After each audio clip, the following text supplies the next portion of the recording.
The Middle East tinderbox rocks Ottawa and Washington. This is Now You Know. I'm Rob Snow. Navigating the issues that matter to you. It's Now You Know with Rob Snow on News Radio. The war between Israel and Hamas is generating news thousands of miles away. In Ottawa, Israel's ambassador to Canada will be summoned to explain what happened in the West Bank. There was a diplomatic tour happening when Israeli forces fired what are being described as warning shots. Canada's new Foreign Affairs Minister, Anita Anand, posted on social media that 4 Canadian diplomats were part of a group of people touring Jenin. Other members of the group included diplomats from the UK, France, China, Russia, and the EU. The Israeli military says the group strayed from the approved route and that the troops opened fire to warn them away. Nobody was injured. The Israeli military says it regrets the incident. Speaking in Ottawa after a 2-day cabinet retreat at Meech Lake, Prime Minister Mark Carney said it's some of many things that are totally unacceptable in the region. The Israeli ambassador has been summoned to Global Affairs to see the minister and explain. We expect a full investigation. We expect a immediate explanation of what happened. It's totally unacceptable. It's some of many things that are totally unacceptable that's going on in the region.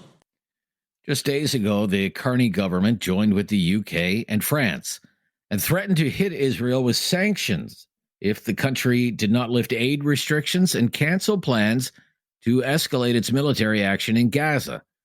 Prime Minister Carney told news reporters that he gave a heads up to the Trump administration that such a statement would be coming out during a meeting he had with the U.S. Vice President J.D. Vance. I advised the Vice President that we probably were going to say something. I didn't ask, it was a one-way conversation. I advised the Vice President of that. It wasn't a conversation. I informed him it wasn't anything more than that. Did he give you a reaction? I just said it wasn't a conversation. So, if Israel continues to deny aid and expand military operations in Gaza, part of what your statement was about, what concrete action will Canada take, and what kind of sanctions will it include? Well, I very much, the purpose of the statement, the intention of the clear language is not just of ourselves, but of France, of the United Kingdom, many other countries, is that Israel ensures that adequate humanitarian aid gets to the population there, many of whom are on the brink of starvation. This builds on Ottawa's criticisms of Israel of late. Last week, Foreign Affairs Minister Anita Anand accused Israel of using food as a weapon. We cannot allow the continued use of food as a political tool. The Prime Minister has been very clear about that. Over 50,000 people have died as a result of the aggression caused against the Palestinian and the Gazan people in Palestine. And using food as a political tool is simply unacceptable, and we need to continue to work towards a ceasefire. We need to ensure that we have a two-state solution, and Canada will continue to maintain that position. This latest statement from Canada, the UK, and France was met with fierce pushback from Israel's Prime Minister, Benjamin Netanyahu. He said, quote, "The leaders in London, Ottawa, and Paris are offering a huge prize for the genocidal attack on Israel on October 7th, while inviting more such atrocities." Conservative Party leader Pierre Poilievre also condemned the statement, saying, quote, "Conservatives will always stand for Israel's right to exist and to defend itself."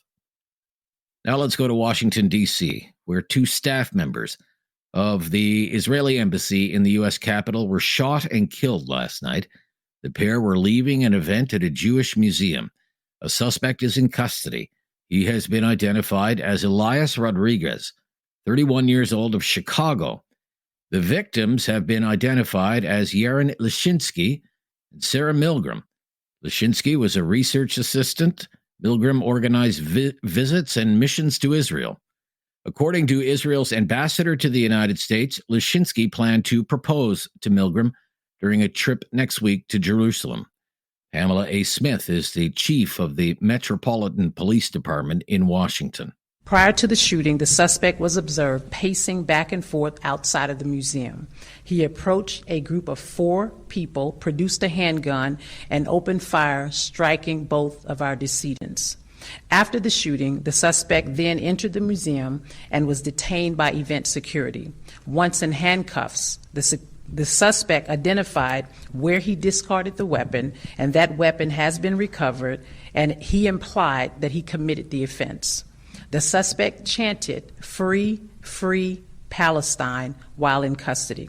Speaking at the same news conference, Michael Leiter, Israel's ambassador to the United States, said he's spoken to U.S. President Trump by telephone. Donald Trump, who told me that his administration is going to do everything it can possibly do to fight and end anti-Semitism and the hatred that's being directed, the demonization and delegitimization of the State of Israel. Together with President Trump, our Prime Minister, Benjamin Netanyahu, will stand together tall and firm, and we will confront this moral depravity without fear and with determination.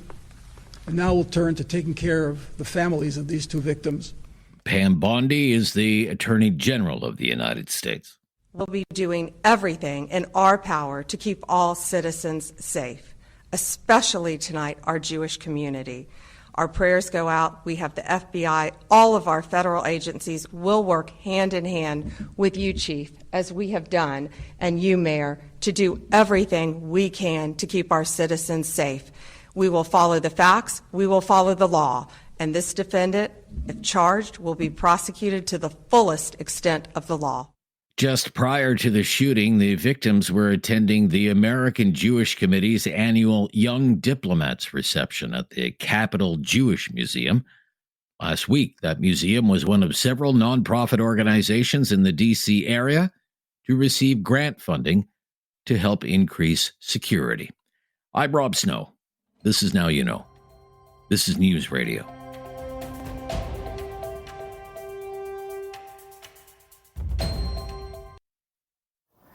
Critical thinking is not dead. Now You Know with Rob Snow Returns on News Radio.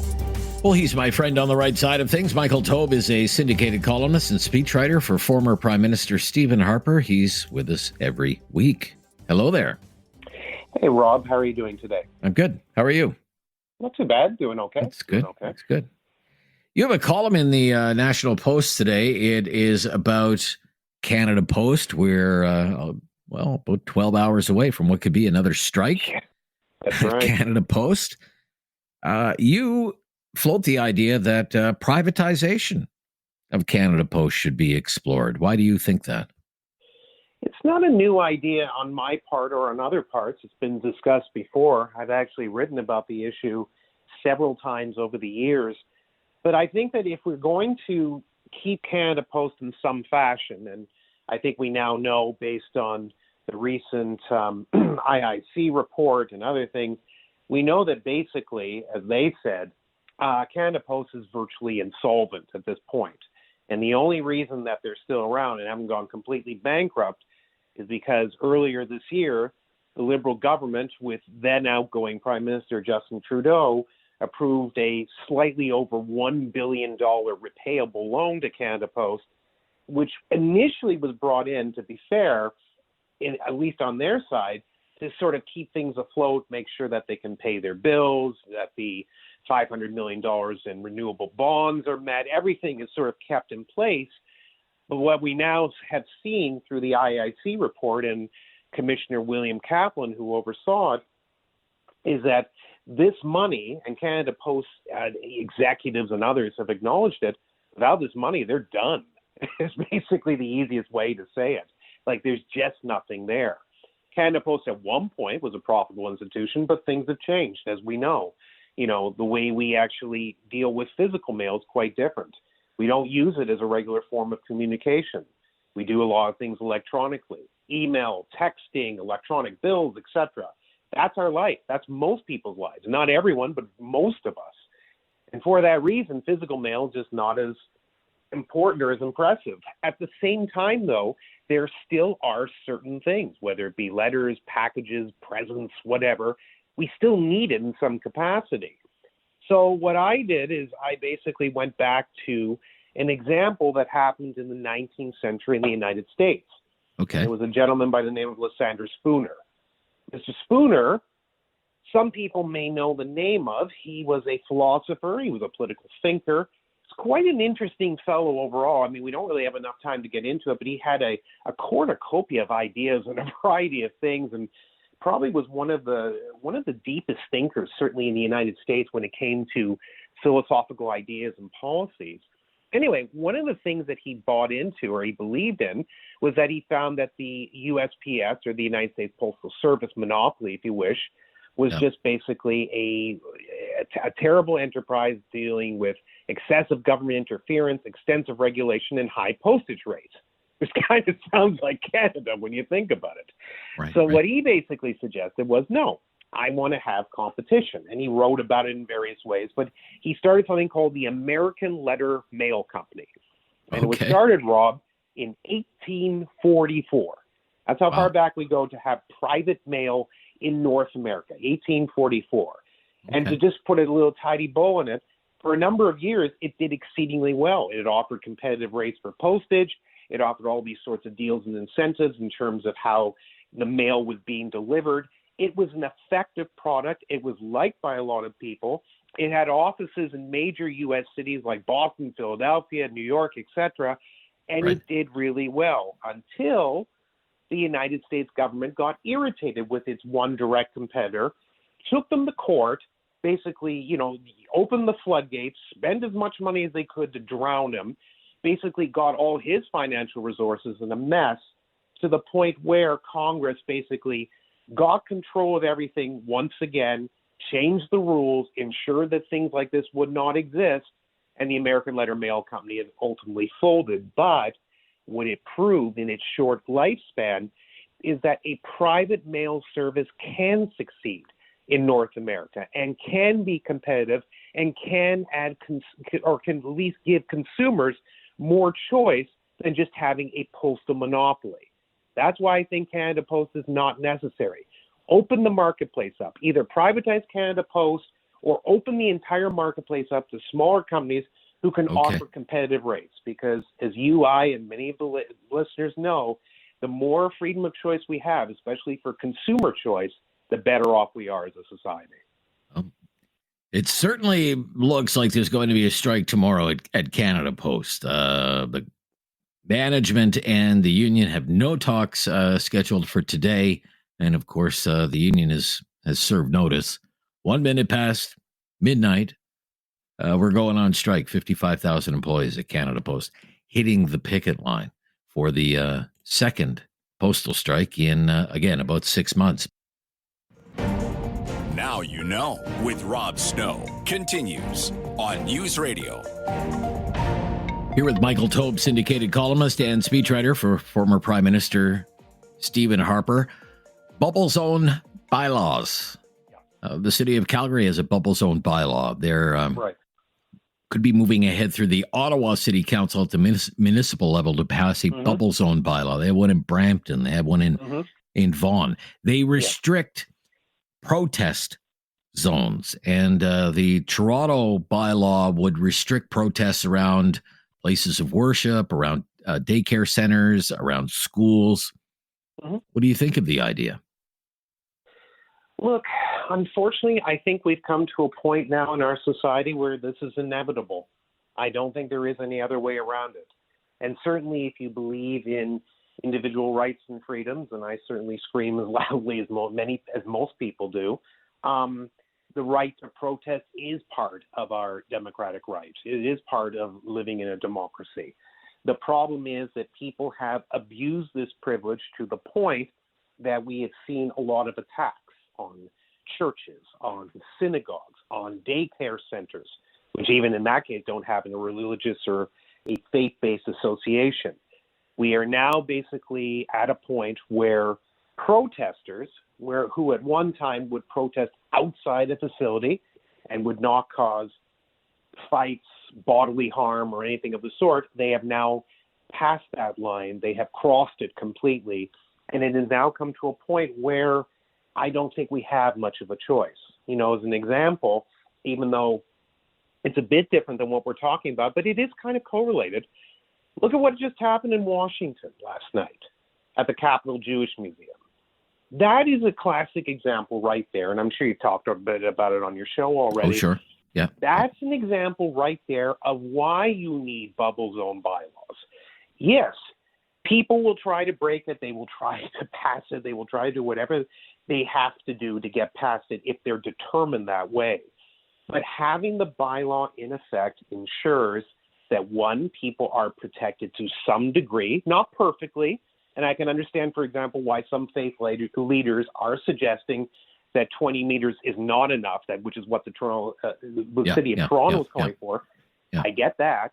But at least it's something. It's better that they can do that rather than go right into the face of people who are entering a place of worship or taking their children to a day school or whatever.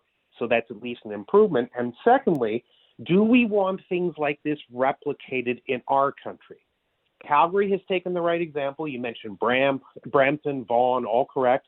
I think Ottawa, you're quite right, will also do it. I think Toronto should do the same thing. It's not perfect. It is an infringement, so to speak, on our democratic right to protest. But Yes, because of what these protesters have done, it is inevitable. You have to do this. Yeah. These are not new. In fact, I'm quite familiar with the Ottawa situation.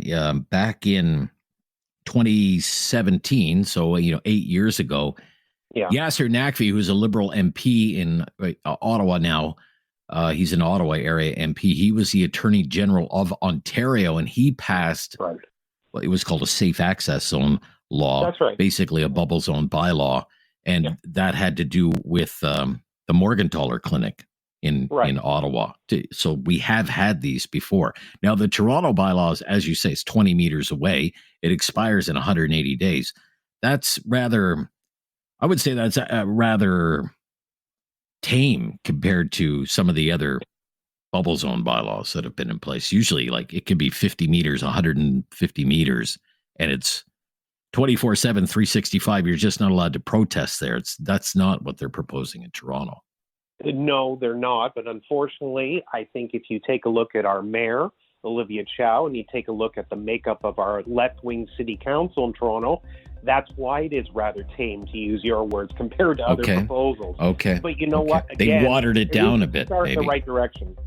Okay. All right. Very interesting, Michael. Thank you for the time today. My Good pleasure. to hear from Take you. care. Yeah. Syndicated columnist, speechwriter for former Prime Minister Stephen Harper. That's Michael Taube. We'll be back with the Canadian Federation of Independent Business as the clock winds down to another Canada Post strike. That's coming up on News Radio.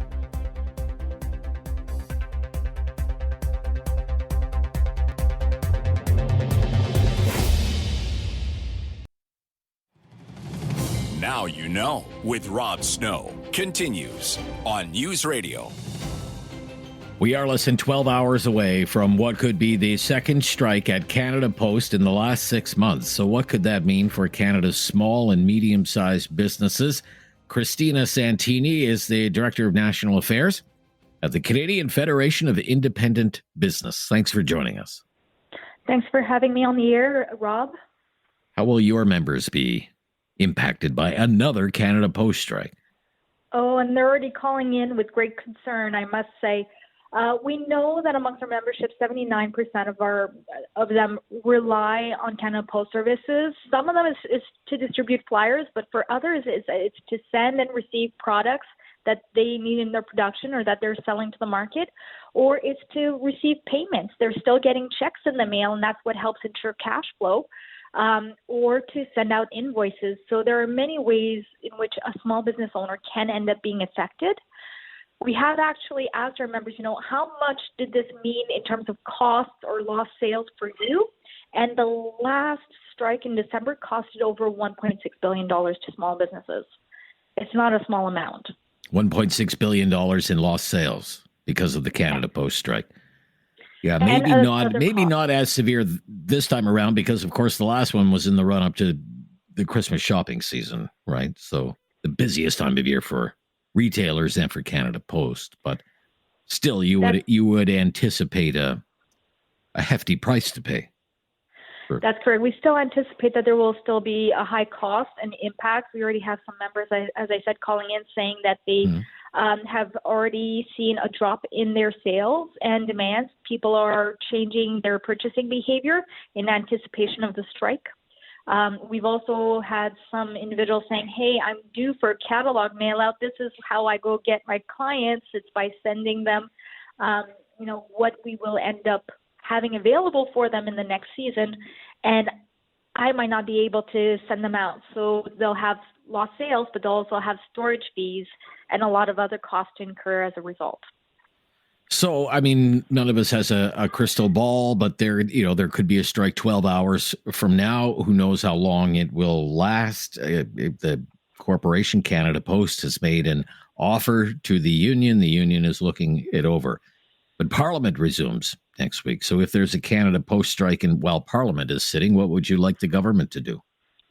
So clearly, we do hope that that agreement gets reached at the table and that there isn't a strike. However, if there is a strike, we do hope the government will intervene much sooner than it did last time, that it uses the power that it has at its discretion. If that means legislation isn't an option, that may be reconsidering Section 107 and how that can be utilized again in the future. Ultimately, we do hope that the strike, if it is to happen, comes to an end very quickly. Is there anything the government could do to help your members be less reliant on Canada Post? Well, I would say there are already a lot that institutions, let's say, are trying to do to make sure that, Canadians and small business owners are less reliant. I think we've all, as of late, received emails from our financial institutions saying, sign up for the electronic pay slips or electronic statements. And I think a lot of corporations and companies are trying to encourage that. That doesn't mean necessarily everyone is able or apt to leverage those tools. Same thing with regards to, pushing more things online. That works well for some. It doesn't work well for others whose market may not be technologically savvy or who has let's say, a payee, an insurance company that they get checks from that isn't switching to online payments. So there are alternatives. It's something that they can definitely consider, and that we know 73% of our members after the last strike were looking into how they can move away and reduce their reliance on Canada Post.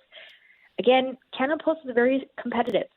They have lower prices. They're more affordable. They allow our members to send products to their clients at a lower cost. So that means the client saves money. Now, if they have to go to other competitors in the private sector, there's going to be an increase in their operating costs and potentially an increase in price for customers. Okay. Now, as I said, Parliament will get back into the swing of things next week with there'll be the Speaker election on Monday and then the King's Speech on Tuesday. Everyone in Ottawa excited about that. But then a shortened session, only a few weeks, because the House is supposed to rise for the summer on June 20th. I know the CFIB has a wish list of things they would like to see from the government on everything from tariffs to tax-free rebates, the carbon tax, the capital gains. What's on your wish list for this new government? Oh, we do have a long wish list. We do recognize that. So first and foremost, from the last session, there's a lot of unfinished business in areas where it's unclear and it's uncertain. There are promises that were made. Are they going to be kept? For example, the carbon credit rebate that small business owners started receiving. We've heard from CRA that it's going to be considered taxable. However, we had received the promise, and even Minister Freeland at the time, who was Minister of Finance, had tweeted that they weren't going to make it taxable. So legislation needs to be introduced to ensure that is not taxable, to ensure that small business owners continue to receive the carbon rebate for the last year in which it was paid and collected. So that's one of the areas we're putting in a lot of pressure on, is just deliver on those promises. The government also promised to increase the lifetime capital gains exemption, which hadn't been indexed and hadn't been increased since 2009. So that is something we are hoping they will follow through on. And they had also proposed a Canadian entrepreneur incentive, which, if done right, could increase investment and business growth in Canada, which is something we really need at this time of great uncertainty, and when investors from abroad and even within Canada are wondering, is this extra dollar investment going to be invested in Canada or the U.S. with all that's going on right now in the tariff and trade situation? So ultimately, those are the unfinished business elements that we would love this government to include in a bill or in a expedited budget in the early fall, so that it gets through to the finish line. But we have a lot of other requests, such as internal trade and reducing red tape and decreasing taxes overall. Very good. Cristina Santini, thank you for your time today. Good to hear from you. Thank you very much, Rob. Have a lovely day. Yeah, you too. Director of National Affairs at the CFIB, the Canadian Federation of Independent Business. There is no question Rob won't get answered. Now You Know with Rob Snow continues On News Radio. 2 people are dead, shot, and killed in Washington, D.C. The victims, a young couple working for Israel's embassy in the American capital. The suspect, according to law enforcement, indicated he was the perpetrator and shouted "Free, free Palestine" as he was taken into custody. Meanwhile, Israel's ambassador to Canada is going to be summoned in Ottawa to explain why a group of diplomats were subjected to warning shots while on a tour of the West Bank. Also talk about today, Noah Shack is the interim president of the Center for Israel and Jewish Affairs. Thanks for joining me. Thanks for having me. What is your news what is your reaction to the news out of Washington? Well, it's absolutely devastating to wake up to the news this morning that 2 young people in the prime of their life, about to get engaged to be married, were viciously gunned down attending a Jewish community event in Washington. It's a family's worst nightmare, and our hearts go out to their family, their loved ones, and to our colleagues at the AJC who had been hosting the event. And it's something that hits very close to home. Right now, Jewish community events in Canada take place under police protection. The location and timing of events is only disclosed a few hours before they take place due to security considerations. This is the reality of what it's like to be a Jewish person in Canada today, where our children go to school with police protection, our families go to synagogues to pray under police protection, and where thankfully more than a half dozen terrorist attacks targeting our community have been thwarted in the last 18 months. But definitely there is fear that one will be successful if this vicious hatred is not addressed immediately. The Associated Press reports today that this museum was one of several nonprofit organizations in the D.C. area to receive grant funding to help it increase its security. What is that situation like at Jewish institutions or community centers in Canada? Well, there's, people might be surprised to know the level of security that you have to go through in order to access a Jewish community center in this country today. There has been support from multiple levels of government to enhance security measures in place at Jewish community centers. And there's a commitment from the federal government to move forward with additional reforms to that program to make more resources available and to hopefully further integrate our own community security networks into the government's approach so that there's really an integrated system in place. But the bottom line is we need greater enforcement in this country. The fact that this perpetrator, this murderer, was chanting "Free Palestine" as he committed this heinous act is indicative of how A lot of the hate that's being spewed in the streets through the protests that we've endured over the last 18 months is radicalizing individuals to commit violence. And when we have people marching proudly in cities like Ottawa, Toronto, Vancouver, Edmonton, Montreal, the list goes on, calling for Jews to be sent back to Europe, for Israel and Israelis to be destroyed, glorifying terrorism and supporting terrorist organizations, and supporting violence in their rhetoric, that people are taking those words and translating them into action, as we saw south of the border in Washington yesterday evening with these two young people gunned down in the prime of their lives. Noah Shack is with me. He's the interim president of the Center for Israel and Jewish Affairs.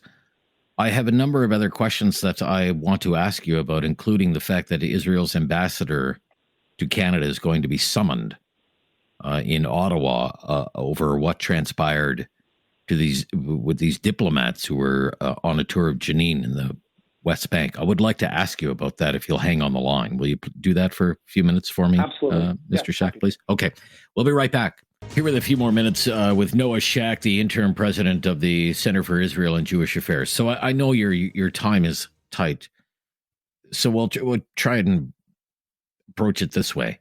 You have Israel's ambassador to Canada being summoned in Ottawa to explain this incident that happened in the West Bank. So that individual is going to probably get a stern talking to at Global Affairs today.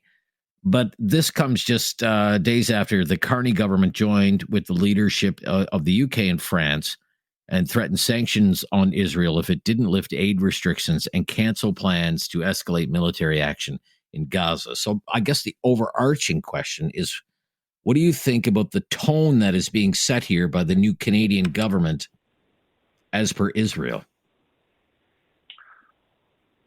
I think the statement that came out from the Canadian, UK, and French governments was a drastic shift away from where Canada had positioned itself as soon as little as a day before, when the Prime Minister published a readout from his meeting with the President of Israel, in which the onus was quite clearly placed on Hamas to release the hostages, disarm, and surrender as part of the path forward towards a peaceful resolution.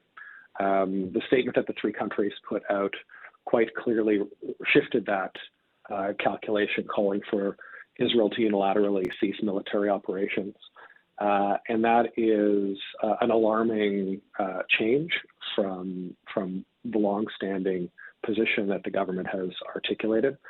And a concerning trend. I think there's been a lot of disinformation that's been swirling around, demonizing Israel in the last number of days. Reports that were misrepresented by UN officials that later were debunked and shown not to be true. And I think everybody needs to take a deep breath and take a look at what's really going on the ground and try to be constructive about how we can find solutions. Nobody wants Israelis or Palestinians to continue suffering, and the surest path forward to end the conflict is to focus in on why there's a conflict in the first place and address that. And quite simply, Hamas attacked Israel on October 7th, murdering more than 1,000 people, kidnapping hundreds of others who have been brutalized, tortured, and many remaining in captivity. And the moment that Hamas releases those hostages and ceases its stated aim of committing another October 7th at its first opportunity is the moment that we can start looking forward to a peaceful horizon. And that's where the emphasis needs to be. Okay. Does your organization, Center for Israel and Jewish Affairs, support bubble zone bylaws, protest zones that are off limits around places like synagogues, for example? Yes or no? I think it's the bare minimum that a community should be able to expect when we see protests that are ostensibly targeting the government of Israel, but in reality are not taking place at the embassy or the consulate, but are rather increasingly taking place outside of synagogues, community centers, daycares, schools, and even long-term care facilities in the Jewish community. And that is not on. Yes, we have freedom of speech, but we also have the freedom to go about our daily lives. And when these protesters are shouting things like send the Jews back to Europe and calling for violence against Jews and Israelis, that's something that we shouldn't have to tolerate. And we should be able to have our kids go to school, drop our kids off at daycare without being harassed or intimidated. Thank you for your time today. Good to hear from you. Thank you for having me on. Appreciate it. Yeah. That's Noah Shack. He's the interim president of CEJA, Center for Israel and Jewish Affairs. I'm Rob Snow. That's hour one of Now You Know. And Talkback is coming up next. Today's topic will be accessing the healthcare system. We want to hear about any issues you have had in the recent past about accessing the healthcare system or even paying for healthcare services. I'm Rob Snow. This is Now You Know, and this is News Radio. It's time to talk back On Now You Know with Rob Snow. Call now And have your say. 1-833-668-2577. It's 2 hours of debate and discussion on the big issues of the day. And today's topic is healthcare and accessing the healthcare system in this country, no matter where you live. We want to get a better sense today of some of your experiences in trying to access healthcare services and some of the costs associated with healthcare in Canada. Our phone lines are open right now, and the number to call, as you heard, 1-833-668-2577, 1-833-668-2577. We have a number of questions we'd like to throw your way. Consider them conversation starters. They all have to do one way or another with accessing the healthcare system. You don't have to answer all of them, to answer some of them, answer just one, whatever piques your interest. Like I said, we just want to get a better idea of what's happening out there for Canadians when you're seeking medical attention. So here are some of the questions that we have for you today. Accessing healthcare in Canada. Do you have a family doctor? If not, how long has it been that you've been without a family doctor? And what is it like these days to try and find a family doctor? We have 6.5 million Canadians without a family doctor. Are you one of them? What have been your experiences when it comes to waiting for healthcare? For example, if you've been to an emergency room lately, that would be one example. How long was the wait when you were there? If you have been told you need some kind of procedure, like a surgery or a diagnostic procedure, something along those lines, how long is the wait for that? Or how long did you wait for that? That's another question that we have for you. Here's another one. Have you paid for a healthcare service? What kind of healthcare service? For example, have you paid to see a doctor? Have you paid to see a specialist? Have you paid for a surgery or a diagnostic procedure, like an MRI, for example? Are you willing to? Are you willing to pay out of pocket for faster access to healthcare? When you need a prescription, because pharmacare was such a big topic during the last year or so in Canadian politics, when you need a prescription, is it generally paid for, or is it mostly paid for by either a government plan or workplace benefits plan? Or do you find yourself having to spend your own money out of pocket on prescription medications? Have you traveled for healthcare? Have you traveled to another country for healthcare? Or have you thought about it? Going to the United States or going to another country, Europe somewhere, because the other country offers faster access to healthcare. Have you done it? Have you thought about doing it? Or, this is very common in Canada, traveling to a larger Canadian city to access healthcare because the healthcare service is not available in your own community. And what kind of costs were associated with that? That is very costly. I know it's a lot of questions to throw at you today, but healthcare, I mean, it's wide ranging and it's a very expensive topic. And we want to come at it from as many angles as possible as we can with you today over the course of the next 2 hours. Look, it's no secret. No matter where you live in the country, the healthcare system isn't doing very well. It's costing us more than ever. And yet it seems to be coming apart at the seams. As I said, we have 6.5 million Canadians don't have access to a family doctor. We have wait times that are growing ever longer for healthcare services. According to the latest report from the Fraser Institute, the median wait time now 30 weeks from referral to treatment. 30 weeks. When you take all the government spending by the federal government, spending by all the provincial governments, spending by the territorial governments, spending on healthcare in this country is now $250 billion a year. Trillion with a T, $250 billion every year. It's more than a third of all spending done by government at the federal and provincial level. 1 out of every $3 that you send to Ottawa or to Edmonton or to Halifax is spent on this, healthcare. And 2/3 of all the money spent by provincial governments, because healthcare is primarily a provincial responsibility, goes to just running the hospitals, just keeping the lights on in the hospitals. It's a massive amount of money, and it's your money, and it's our healthcare system. And we want to know today, with your help, how is it delivering for you? Give our questions some thought, please, and give us a call at 1-833-668-2577. 1-833-668-2577. That's our call-in line. And if you've never called before, just mention that to us. We'll make your call a priority and share your experiences with trying to access the healthcare system. It's the Thursday Talkback. I'm Rob Snow. This is News Radio. Have something on your mind you want everyone to know? Call now. Hello. 1-833-668-2577. It's Talk Back on Now You Know with Rob Snow. Our topic of the day, please share your experiences with accessing the healthcare system. Everything from family doctors to wait times to paying for healthcare services, prescription drugs, traveling out of country for healthcare, traveling to a larger Canadian city for healthcare. Donna in Halifax is up next. Hi there, Donna. Hi, first-time caller here. Well, I appreciate that. Thank you so much.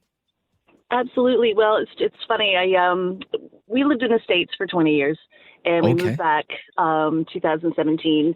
Our family's American. My boys and husband are American with their dual citizenship, all of them. Right. And so we're an American family. But, you know, one thing, and I know so much of it comes down to funding and access to healthcare providers, but one thing that they have all over the States are urgent care clinics.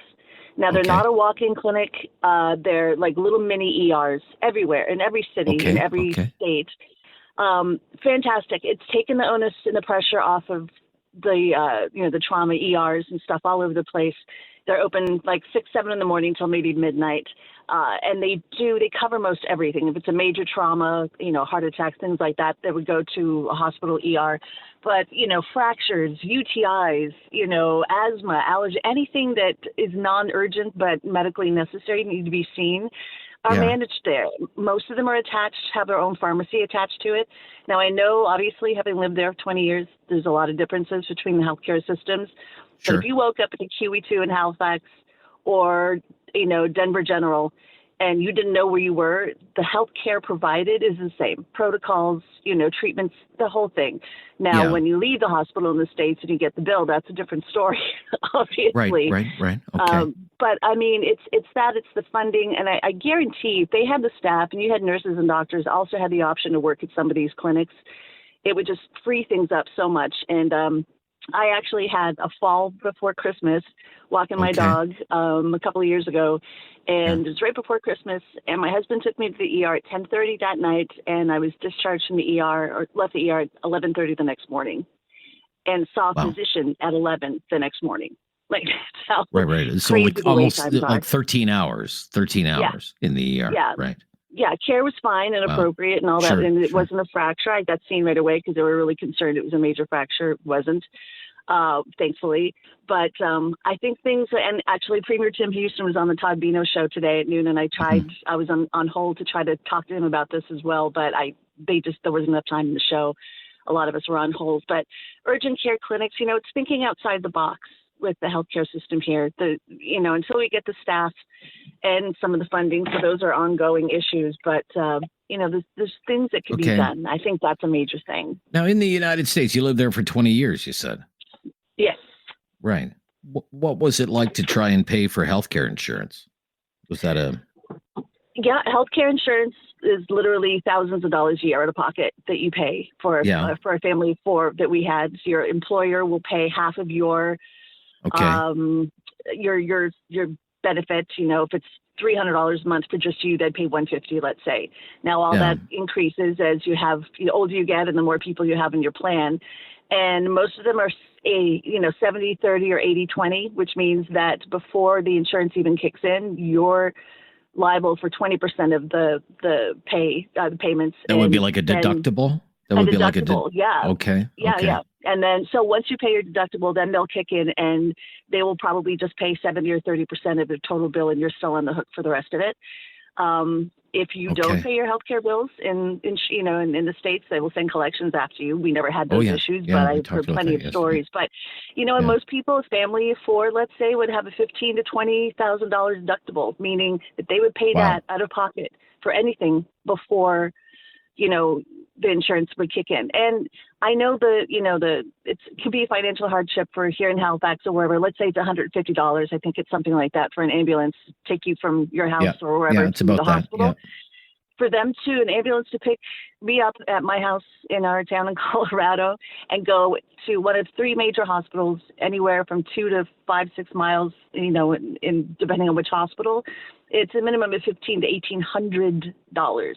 Oh my gosh. For the ambulance ride. Holy cow. So it's incredible. Gosh. Yeah.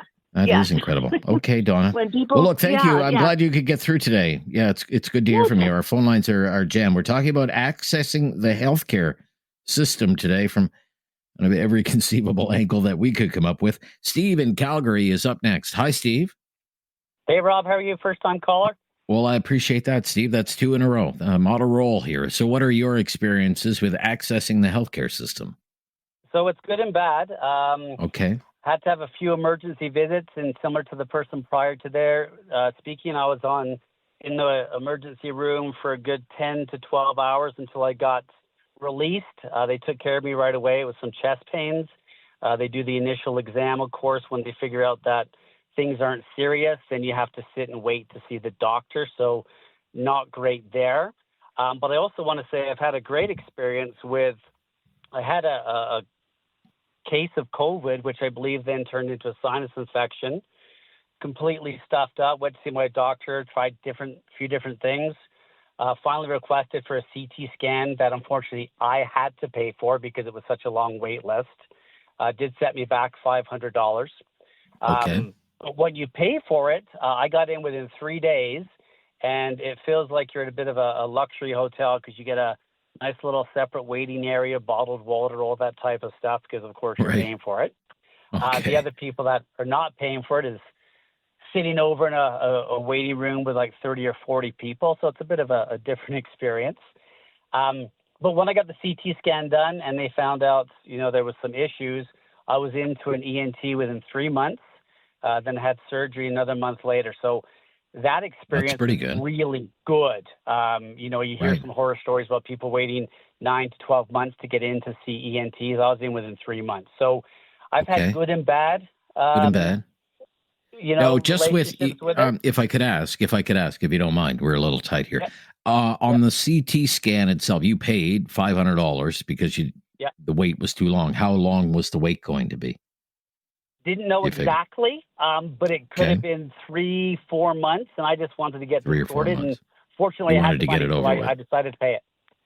Okay, very interesting. And thank you. In regards to family doctors, real quick, unfortunately, I've had a family doctor, same one for 25 years. I actually have 2 family doctors. So situation like that, I'm pretty fortunate that way too. So there is family doctors out there. So. Okay. Thank you, Steve. Marianne is up next on the line from Calgary. Hi, Marianne. Hi there, Rob. Thanks for taking my call. Pleasure. Go ahead. I have had the worst, most horrible experiences with benefits. Employers don't often provide benefits for their employees. Okay. I've been paying for my prescriptions on my own, and it's a juggling act of whether I can eat healthy. I'm diabetic. I got diagnosed after my third dose or back dose, and within a month after, I was never diagnosed pre-diabetic. I don't know what happened. I just went all, in a basket. Right. Okay. I'm sorry to hear that. Without the benefits, it's really hard. Like you're trying to do your best, and then I recently started a job where my employer was wonderful, gave me benefits within the first 2 weeks after I started, but then I come to learn that it's only $1,500 is covered a year for the prescription, and so that for me as a diabetic is only like 3 months and we're done for the year, right? Like so, it helps, but it's not enough. And and then I run into I went to fill my prescription last week, and they said, "Oh, this isn't covered. You have to get special authorization with the insurance provider." And I sent that in. It's been 2 weeks. I called. They said, "Oh, it takes time to approve it." I'm on Ozempic as part of my diabetic management. And, and I'm frustrated because I know so many people that are on it for other things rather than it's not life and death for them as it is for me. It's usually Ozempic. I've actually looked into this Ozempic craze that's going on. It is usually because it's supposed to be a diabetes medication. That's why it was developed was to for diabetes, and it's good for weight loss. So if people are taking it for weight loss, and that's the only reason they're taking it is because they want to lose weight, they're not diabetic. They're supposed to pay out of pocket. If it's prescribed as a diabetes medication, it's usually covered, is my understanding. By whom, though? Because every time I turn a corner, like my daughter had said to me, well, it's supposed to be covered, but by whom? Because I am not finding the resources who is covering it, because I'm paying out of pocket. I even talked to the pharmacy about it, and, I'm still working, so because of my income bracket, I am just a couple $100 over being covered by the government assistance programs that are for people with lesser income. Right. And so you're not covered. You're not covered by a provincial plan. You're not covered by a provincial plan because you make too much money. Yeah. Okay. So only by paying for prescriptions and I'm sorry. I mean, I thought Pharmacare was supposed to, Pharmacare is national Pharmacare. I'm not sure where we are because they were supposed to cover diabetes medications for the national Pharmacare program. Right? And I've been trying to reach out, find resources, where is this available? And, I'm out of Calgary. And every time I hear on the news that Danielle Smith is fighting the government because she wants Alberta to have their own, and it's like, stop it. You've got sick people here. Stop it, right? Right. Okay. It's not helping us here. I don't know where elsewhere it's provided, but I'm not finding these resources, and I'm the gap in accessing healthcare for you is prescription medication. You're one of the ones who's falling between the cracks on prescription medications. Is that fair enough? Yes. Okay, yes. I wish you all the best, Marianne. I'm juggling to make sure I have medication, but then can you eat healthy? Yes, right? Yes. Okay, we've got to go. Thank you. All the best to you. I'm Rob Snow. We'll be right back as we talk about accessing the healthcare system today here on Talkback on News Radio.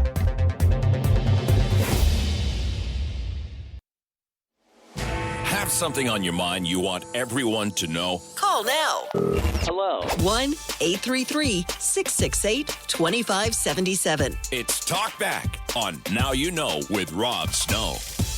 So we've been asking for your experiences with accessing healthcare in Canada. For example, do you have a family doctor? What's your experience with healthcare wait times? Have you paid a fee for a healthcare service when you need a prescription, like our last caller, Marianne? Do you find it's generally paid for by a government plan or your workplace benefits plan? She's having a heck of a time getting coverage for diabetes medication, even though the legislation on pharmacare for diabetes medications passed in October, David tells me. Have you traveled out of the country for healthcare, or thought about it, or traveled to a larger Canadian city for a healthcare service? John in Nova Scotia. Thanks for waiting, John. Hi there, John. No problem, Rod. How you doing? I'm good, John. Thanks. Okay. First, I'll speak for myself and my wife. First, I'll give you her experience. She just turned 65 in January. Okay. She's been waiting over 5 years to see a gynecologist, and no idea how much longer she'll have to wait. Now, here's the kicker. Her 92-year-old mother, who is now in hospital waiting for a position in long-term care, had to see a gynecologist also. It took her 2 months. 2 months? Well, why the discrepancy? Well, that's what I like to know. You know, we got, my wife is 65. For over 5 years, she can't get in to see one. A 92-year-old lady. And when she sees the gynecologist, he said, I'll be quite honest with you. If we had to operate, we won't, because you won't make it through. Oh, my gosh. Yeah. Terrible. Anyway, that's my wife's experience. My experience, a number of years ago, I had to have a rotator cuff. Rotator cuff? In my arm, right? Yes. Yeah, I've had that. That's bad. That's painful. Yeah. It is, and it was quite a wait before I could get to see a surgeon. Yes. And then quite a wait. Like quite a wait is, like, what's quite a wait? Like a year? Did you wait over a year? Okay. A year. And then close to a year before I could get into a hospital to have the actual procedure done. Oh, scans. Okay. I live in just outside of Mahone Bay in the South Shore. So the question the surgeon asked me, how far would you be willing to travel to get this get the scan done? I said, well, I'll go to either down as far as Yarmouth or up as far as Anakinich, which is approximately 2.5 to 3 hours. Regardless of which direction you go. Yeah. So I got sent down to Yarmouth.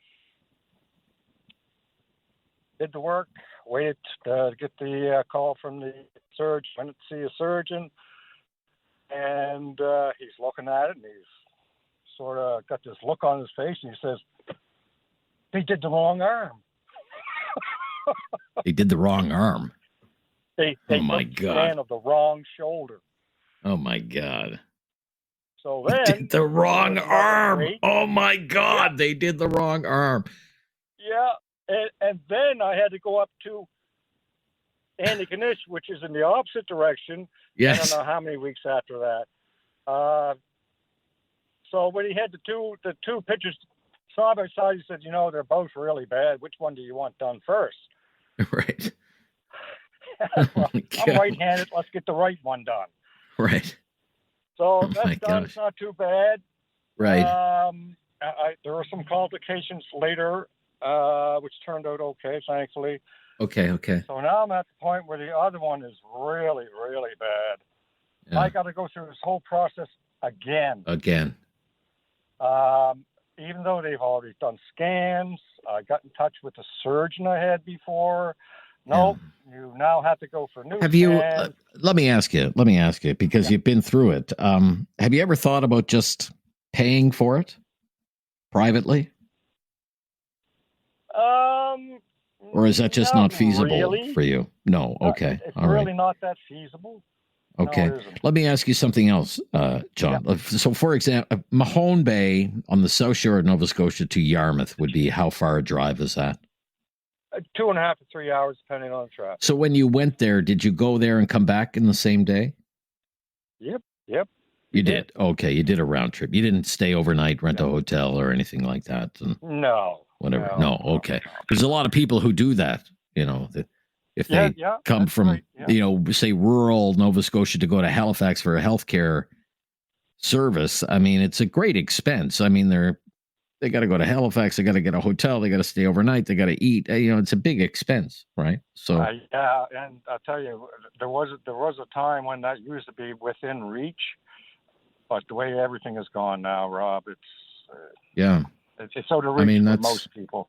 Yeah. Okay, John. Anyway, I've got to run. I've got to run, John. Thank you. Our phone lines are just ringing off the hook here today on healthcare stories. I appreciate yours. I can't believe they scan the wrong. You wait for a scan for a year. They scan the wrong shoulder. A fifth in Waterloo. A fifth. Hi, a fifth. Hey, Rob. How are you? Good. So when I came here in like 2000, I got my doctor right away because my parents got it with me because I was at that time like 13 or 14 years old. So okay, so you kind of had a connection there then, right? Yeah, exactly. Yeah, exactly. Okay. So me and my family, we all got the same doctor, and that was good. But now come with my wife when I got married in like 2018, and she came here. She couldn't get one, and she still hasn't had one for like 7 years. 7 years? Has she tried looking? Has she looked? Yeah, she's been looking for like last. We've been trying to ask everybody if we can get one because we were trying for what's that called? Like infertility, and it doesn't work. Okay. We're still waiting for like a specialist for that. Yeah. Yeah. And your doctor, your family doctor, if can't include her in his practice, what is his practice full or something? Or yeah, she says she has too many people in her practice. In already, her practice, so. Yeah. I mean, hear that from time to time. I can ask her if they can remove my brothers because they're both gone to U.S. and they're both living in U.S. with their family. So okay, maybe she can do that, but I'll have to ask her and see what type of process goes through that way. But yeah, and then I also went to the doctors, just to check on my arm, and it took me about 16 hours before I got out. 16 hours, my gosh. Yeah. Okay. Yeah. All right, Afif. Thanks for checking in, Afif. We've got to run. It's very busy on the phone lines today, so our conversation has to be somewhat brief. But I appreciate your call. We'll be back. We'll be right back with more of your calls. There's one free line there. Let's go to Ken in Cochrane. Hi, Ken. You're on the air. Hey, Ken. Hey, Ken. Hey, Rob. That's okay. What are your experiences with the healthcare system, Ken?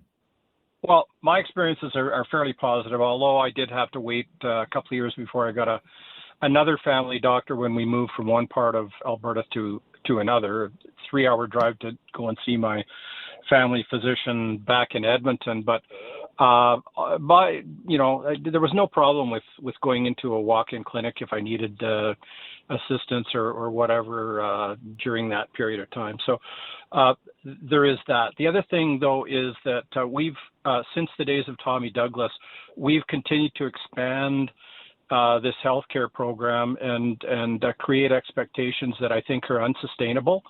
And I think that, when we have people saying, that they can't get in to see this doctor and that doctor, it's in very large part because of too much of a burden on the healthcare system. People going to see, acute care settings when they don't really need them. And somebody else, phoned in this morning and said that there is an opportunity for people to visit, these 24-hour, these acute care centers. Urgent care clinics is how she described them. Clinics, yeah. Right. Yeah. We have those in Alberta now as well, but there has to be a way that we can show people, number one, how much this is costing.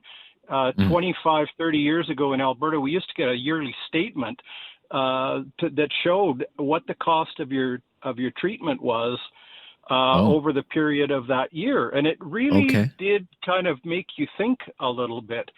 But we need to also bridge, and start thinking about trying to hybridize the system.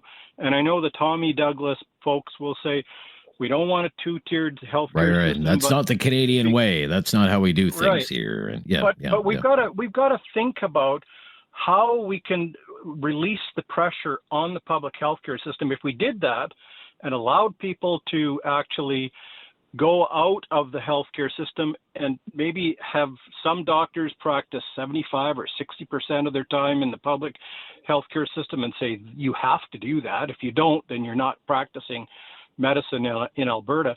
If we did something like that, then we would be able to hang on to our doctors and nurses, because we'd allow them to make a little bit more money outside of the public healthcare system, and we'd provide a pressure release, a release valve on the on the public system, because a lot of those people would then go outside of the system and get some of those services on their own, which is beginning to happen now anyway.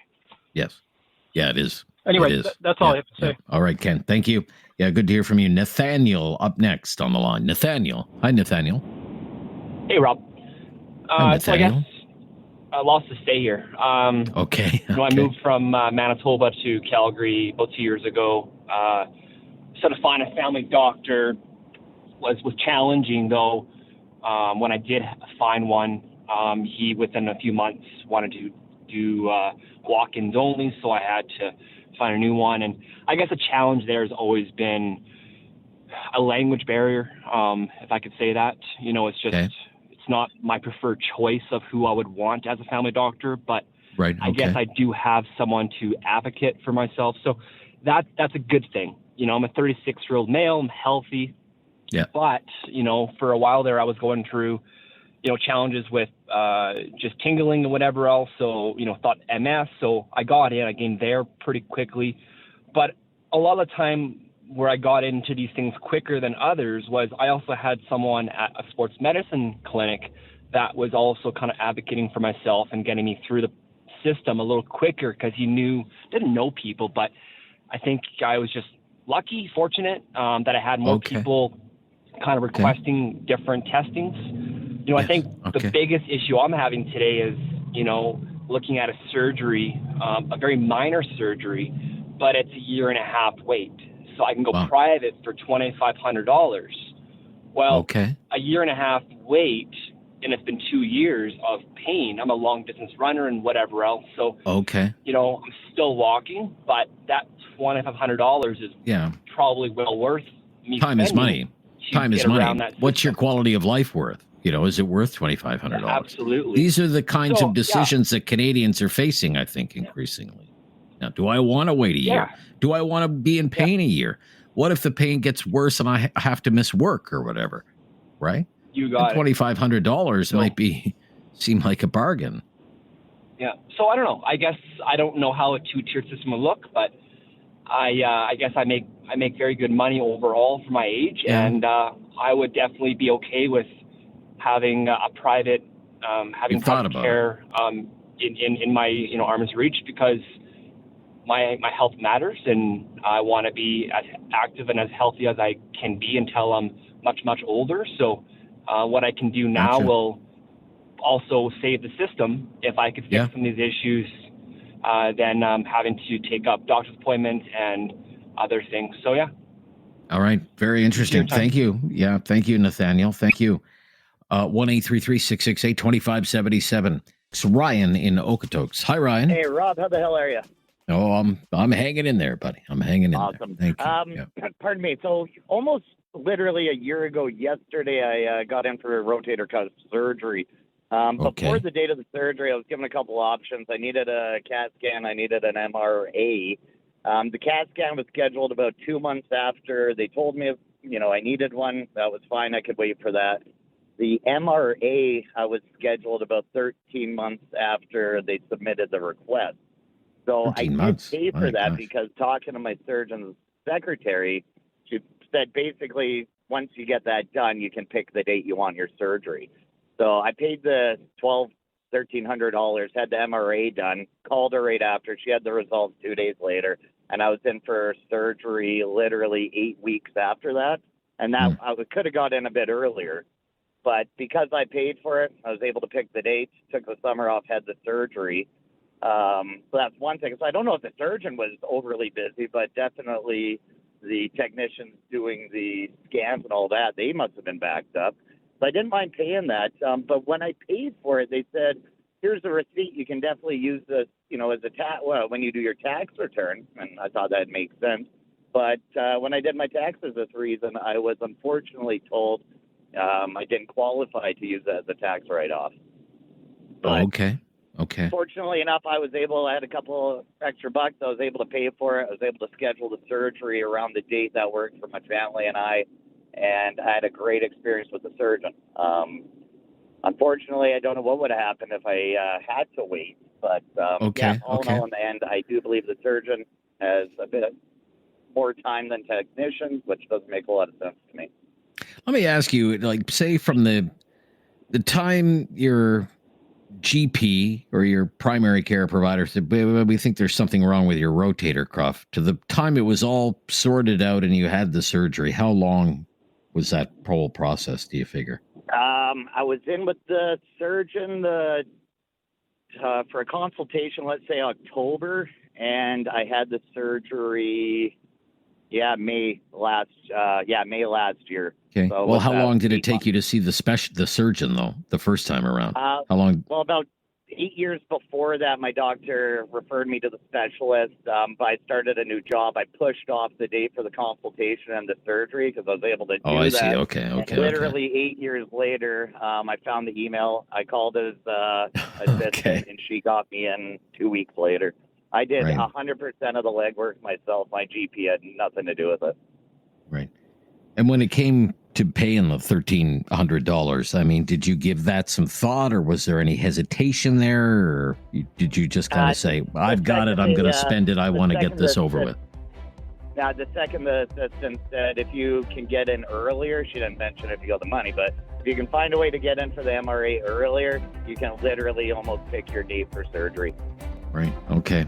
Interesting. Thank you. Thank you very much, Ryan. That's it. Very busy hour number one, but we have a full hour ahead, and we have cleared our phone lines now, so all the phone lines are free. The wait won't be too long, and we'll pick it up right after the latest breaking news talking healthcare today on Talkback on News Radio.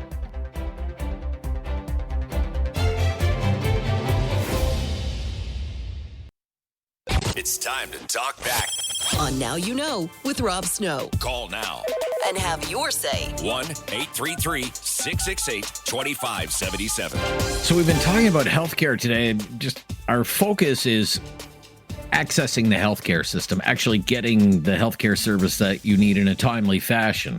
So do you have a family doctor? What is your experience with healthcare wait times? Have you paid out of pocket for a healthcare service? A number of people have called. Our caller just before the news, Ryan, $1,300 for a scan. Another caller paid $500 for a CT scan with little or no wait time. Have you considered doing that, paying for a healthcare service? Any kind of healthcare service? What fees have you paid? When you need a prescription, this has come up already. We're asking, is it generally paid for by either a government plan or a workplace benefits plan? What's your experience with that pharmacare hot issue? Have you traveled out of the country for healthcare to another country, the United States or any other country? Or have you thought about doing that?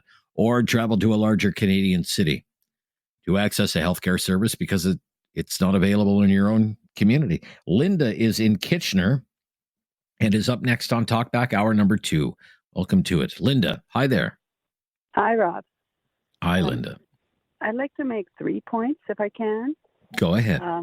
First of all, if anyone thinks we don't already have a 2-tiered healthcare system in Canada, they're wrong. We do.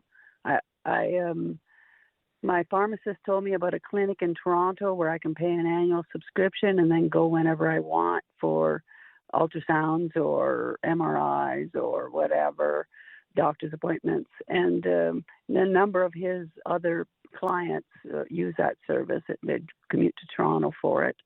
And I mean, I have a labrum tear in my hip, which my doctor said isn't bad enough to need surgery or deserve surgery. But when I there's a hip surgeon specialist in Calgary that I contacted and sent my MRI reports, and they said I definitely do need surgery. So, wow. I mean, it's available, it's out there. I haven't used those services, but I do know of them. I want to talk about the funding formula for doctors and our education system as my second point. Okay. If people think medical tuition is expensive, but it's no the part that the student pays is only part of the story. Of course. I was a university administrator, and I know that depending on the province, how much is subsidized by the taxpayers for those medical educations. And it's shocking to me that we pay for doctors to be trained and then allow them to leave and practice elsewhere. Yes. Or in the case of my family doctor, I think he only works one day a week, because I don't know how many times I've called and, well, he's not until Wednesday this week or something to the, words to that effect. Okay. So I know the Canadian military will give military members a medical degree, will fund their medical education at medical school in Canada in exchange for a commitment to spend 7 years in the military, in the Canadian Forces. So why is our government not requiring commitments from students for whom we're subsidizing their education? Yeah. And they should. Yeah, it's an interesting point that you raise. I mean, it is heavily subsidized. I mean, medical school tuition, of course, is expensive compared to, say, taking a Bachelor of Arts to undergraduate degree. It would probably be triple, probably, maybe even quadruple what that tuition would be. But it is still heavily subsidized. The student is only paying actually a fairly small percentage of the actual cost of the tuition. And you think there should be, given that the taxpayer is subsidizing the education, there should be some kind of commitment for them to stay afterwards in the country? Yes. 5 years, 7 years, whatever. Number of hours, etc. Here in Ontario, I believe they changed the funding formula a number of years back. At one point, doctors' offices would have to bill OHIP the province for every visit, every procedure they performed, etc. But I believe that the government found that to be too bureaucratic and too much administrative paperwork, and to try to reduce costs, implemented a funding formula where patients are categorized by high need or medium need, low need, etc. And then they get a flat rate per month. So if that's what's happening, and yet my doctor's only working 1 day a month, that's just not right.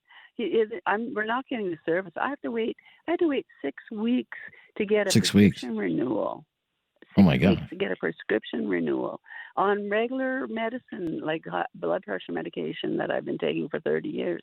And that's the other thing. At one point, I did live in the U.S. and the practice assistants there could renew prescriptions based on long-standing medical chronic conditions. There was no need to take up the doctor's time for such things, and yet here we do that. Yeah. So the system needs to be changed, and Needs then pay the doctors appropriately so they don't leave. Get the commitment out of them, and then pay them appropriately so they don't leave. If we're upset, and then very interesting.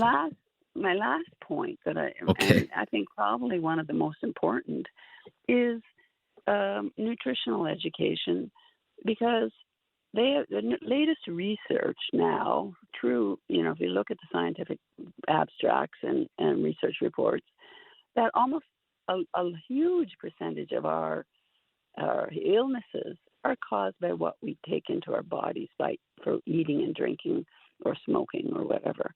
Lifestyle, Even type 2 diabetes, arthritis, osteoarthritis, even multiple sclerosis, diabetes, cancer even has shown now links to diet. So why? So all of these people that are needing treatment and tying up a healthcare system, for these conditions, when the government in the 80s, it took really good action against smoking awareness. They're realizing the cost of smoking. Sure. With cancer treatments and lung disease. The preventive side. Look, we're tight on time, and we have a lot of calls to get to today. Linda, I do thank you for your calling. You make a number of good points. 1-833-668-2577. 1-833-668-2577 to have your say as we talk about experiences in accessing the healthcare system.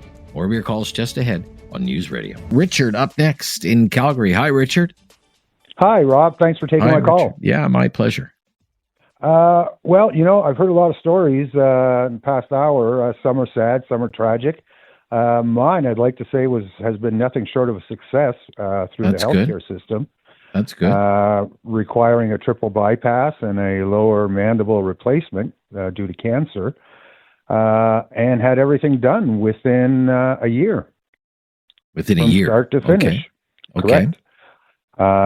So I think what a lot is that the normal time frame for procedures like that, sir? No, I don't think it is. Okay. However, I think a lot of things. One of the main things that people are missing here is it's very much like when you go into emergency. It's a triage. So when you go to a doctor or a specialist and present with a particular illness, they know what the severity of it is. Will you die within a month or a year if it's not treated, et cetera, et cetera. And with all due respect to people who have rotator cuffs, I'm sure it's very painful. I've never had one. But however, I don't think you lose your life. The quality of life may be different, but you don't lose your life because of that. Right. And I think the system, in both occasions, for both operations that I had, and they were major operations, and the cost must have been significant.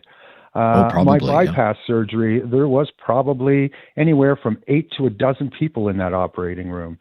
My cancer surgery, it was standing room only. I couldn't even count how many people were in there. Like, can you imagine if they sent you a bill for that, an itemized bill for everything, right? Well, I'd have probably shot myself.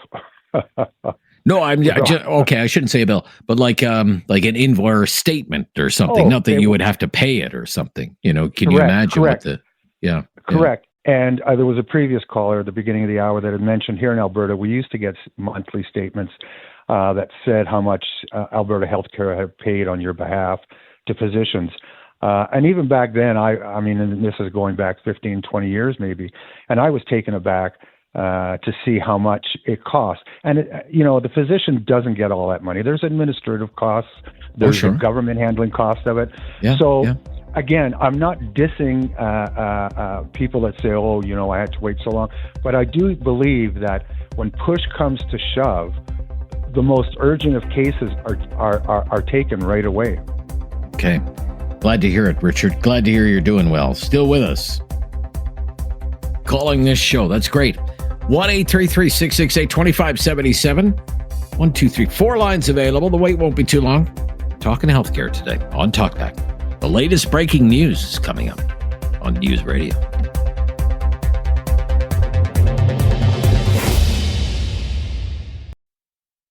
Have something on your mind you want everyone to know? Call now. Hello. 1-833-668-2577. It's Talkback on Now You Know with Rob Snow. We have a few lines available if you want to jump in here in the closing stretch of Talkback today. Share your experiences with accessing the healthcare system, good or bad. Talk about your attempts to find a family doctor if you don't have one, experiences with healthcare wait times, paying for healthcare services. 1-833-668-2577 to Greg in Kitchener. Hello, Greg. Hey, how you doing, Rob? I'm good, Greg. Thank you. So I have, I guess, nothing but good things to say about our healthcare system. Really? I worked in healthcare for 33 years. Okay. In what capacity? Facilities management. Maintenance. Facilities management. Sure. Okay. manager of the hospital here. Yep. And in 2010, I had I guess they call it a minor heart attack. From the time, it was 40 minutes, and I had a stent in my heart, and the pain was gone at our St. Mary's Cardiac Center, which is one of the top centers in the province. So that was pretty impressive. And then fast forward 11 years, 2021, I needed a new aorta root, and triple bypass. Jeepers, creepers. That was a big surgery. I was lucky to make it through. But since then, every year I get a CAT scan. Every year I get a checkup. The doctors call me. I don't call them. So if I was in the Americas, I think I probably would have lost everything I owned if that happened. All depends on your insurance coverage and your ability to pay for the insurance coverage, of course, right? That's right. Yeah. But, and as you know, one of our very first callers, I think it was, it may have been Donna, I think may have been one of our first callers who spent some time in the United States, was talking about the deductible that you have to pay. Like in some cases, like you're on the hook for the first $15,000 or $20,000 in the United States before your insurance even kicks in. Here you have to, $12,000 have a baby, and even though you have insurance, stuff like that. Mm-hmm. So I think we're fortunate. We pay really high taxes, but sure. I'm thankful for that. And I know elective surgeries, you'll wait a long time for like rotator cuff and knees and stuff like that. But like your previous caller said, your life is on the line. I think they're there for us. Yeah. Yeah, but it still can't escape the fact, like, how long are people supposed to wait for and live with a deterioration in their quality of life? Discounting things like I've had the rotator cuff. I didn't need surgery. It just kind of healed on its own, but it's extremely painful. You can't lift anything. You can't lift up your arm. Your mobility is compromised. Same with hips, same with knees, same with backs. Just how long is waiting a year and a half really acceptable for people to be living in that kind of pain? And then, one of the offshoots of that is, well, we've seen what do people do to deal with the pain? Sometimes they're prescribed opioid medications. What happens then? They get addicted to them, and then they can go on some kind of spiral. I mean, there are impacts within the healthcare system because of long wait times, right? Absolutely. And my sister, rest in peace, had a bad experience with the healthcare system. She had gastric issues for a couple of years. It got so bad where she yelled at her doctor and said, if you don't tell me what test I need, I'm going to the States, and threatened like that. And finally he got a specialist to bump her up and have the right test, and she only lived 6 months after diagnosis of cancer. My gosh. Okay. All right. So that was an inexperienced doctor in my opinion, and she was only 58. So sorry to hear that's that. the sad story of our healthcare system. Yeah. All right, Greg. Well, look, thank you for sharing your story, though. Glad you're still with us. You've been through a lot. Yeah, thank you. Bye-bye. To London, Kathy in London. Hi there, Kathy. Hi, how you doing? I'm good, Kathy. How are you? Well, I've been better. You've been better. Okay. We've had quite a week, or quite 2 weeks, actually. My mom was taken into ICU in London. ICU healthcare and the treatment were amazing. Then she got transferred to the medicine floor, and from there things have kind of gone down the tubes. I've got to say the nurses are overworked. They're understaffed. Oh, yes. Yeah. The facility is less than clean, and that's putting it really mildly. Really? I've seen instances where people have sat on bedpans for 2 hours and then been left there. I have seen cases where, my mother in particular, a week and a half without being bathed, to the point that I finally said, I'm not leaving this room until you bathe my mother. They've been sitting in dirty diapers for hours and days on end, and nobody is changing them. If you're not there to advocate for your family member, I've heard that. Yes. nothing will be done. And it is sad because there are people there that are getting nothing. Like feces will be on the floor and they'll say, well, we have no cleaners on our floor till probably, 5 hours from now. Well, what, you're going to let people just walk through that all day and traipse through the hospital? Like, it's sad, and I don't know what the answer is because our tax base is huge. So, I mean, I don't know where to go from there. I just think we maybe need to make some uppercuts to bring it down further because it's gotta change or it's going to fall apart. And I have 2 kids that live in the States right now. I did have 3. One had a baby. She's still paying a $15,000 deductible from having that baby. Wow. So, my gosh. And she had a pretty decent healthcare plan, but Really? there was issues and there was a lockdown, and it doesn't go. But my other 2, I mean, they get what they need when they need it, and it's fast and quick, but they pay for it.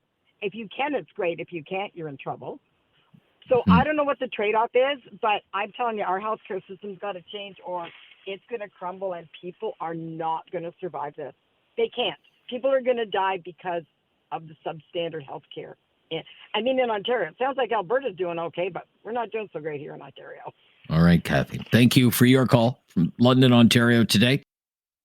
Have something on your mind you want everyone to know? Call now. Hello. 1-833-668-2577. It's Talk Back on Now You Know with Rob Snow. We're talking about healthcare today. Your experiences in accessing the healthcare system. Susan is up next in Kitchener. Hi, Susan.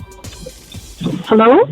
Hi, Susan. Yeah, you're on the air. Go ahead. Can you hear me? Okay. Yeah, I hear you just fine. Before I get into my personal issue, I just want to share the earlier caller mentioned the U.S.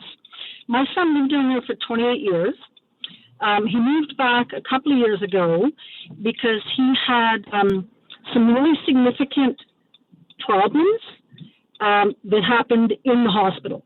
So he was in a private facility, and he went in with just an infection. They gave him the wrong medication. He was on a ventilator. They caused another blood infection. So 45 days he was in the hospital. If I would not have been there to advocate for him and do quite a bit of his care, he would probably be dead. So even though they're paying down there and think that it's fantastic care, they're short-staffed. The nursing staff have to pay for some of their own things. PSWs don't show up, and then the patients don't get care. So after that was said and done, now he did not have to pay, but his documented bill was over $1 million. $1 million. $1 million for, and I got to tell you, if he wouldn't have had health care, I would have been fighting them in court because the length of stay was a direct result of their incompetence and inability to actually read charts and do what was supposed to be done. Okay. So my personal, my husband just had to see a specialist. He got in quickly. Our family doctor is fantastic. He's been trying to retire for 2 years. Yeah. But because he's in a practice with his daughter-in-law and his wife, he wants to get the right fit. And he said, Susan, there just aren't people coming out of the system that want to do an 8-hour day. Right. And so I had seen a specialist, and then I called again and said, I need another appointment. She said, well, it's been 2 years. You have to be referred again from your family doctor. So he did that in July. I got a call in September 2024. We're going to contact you in January. I said, for an appointment, no, to triage you, to let you know when you might expect another appointment. And I still haven't had that call. And I was already a patient of that specialist for several years. So, oh my gosh. It is. And I mean, I think that absolutely nurses and PSWs are overworked. And it's just, what do you do? My thought is, especially in Ontario, fast track certification for foreign workers coming into the medical field. If they can practice and if they can practice their profession and do well in situations and environments that aren't as fantastic as ours, think of the amazing job they could do when you give them all these tools. Right. Okay. Fair enough. Right? $1 million medical bill. My gosh, I'd like to see that. $1 million medical bill. Yep. Oh, gosh. Isn't that something? Yep, and not even for great health care, because I probably could have billed them back about 50,000 of that for my time and energy. Right. Okay. All right. Well, I'm glad everything worked out in the end. Thank you, Susan. Okay, bye-bye, and that you get the care you need soon. Ang, also in Kitchener. Kitchener's the happening spot today. Hi, Ang. I'm Ange. Maybe Anne, sorry. Yeah, that's David's fault. He wrote down A-N-G here. So, all right, Okay. Anne, sorry. So I have good and bad experiences with the medical system, but my mother, when she was 65, she lost complete feeling in her left leg, so she could hardly walk. She went through Ontario medical stuff. It took time to get all the tests done and everything, and then they told her that it's a 1 to 3 year wait for her to get in for the surgery she needed, and they can't tell her by then if her nerve will ever come back. 1 to 3 years. So, yeah. And my goodness. they had friends that lived in the U.S., and one guy had had a similar experience, and he said to her, just, call this guy and have a consult and see what you think.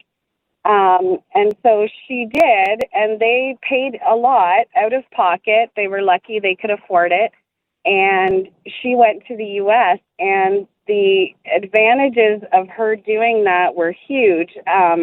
In Canada, they would have had to cut her completely open, down her spine. And in the U.S., they offered laparoscopic surgery. So she just had 2 1-inch cuts in her back. Her healing time was so much faster because of that. And they did even more than what Canada was going to do, and her nerve bounced back. When she went to physio after, the physio guy had been pushing her kind of not to go to the U.S. And then after he saw her recovering and how much quicker it is than Canada, he was like, can you give me this guy's information? Because I have other people that are really frustrated and waiting. And down there, for that surgery, up here she would have been in the hospital for 4 to 5 days. And down there, you go home the same day. Wow. It was night and day. And she said the amount of staffing they had was almost too much, because she said they were checking on her constantly, to the point where she was like, just let me relax here. But, isn't that right? Okay. for her, it was really worth it, and they could afford it. But both my grandparents have had different health things and had to go to Kitchener Hospital. So look, I don't want to pry too much, and our time is a little tight. A procedure like that, you say they could afford it. I mean, yes. So they were lucky. Give me a ballpark number. 50,000? I think 100,000? I think it was 90-something thousand. 90-something thousand. She ended up staying.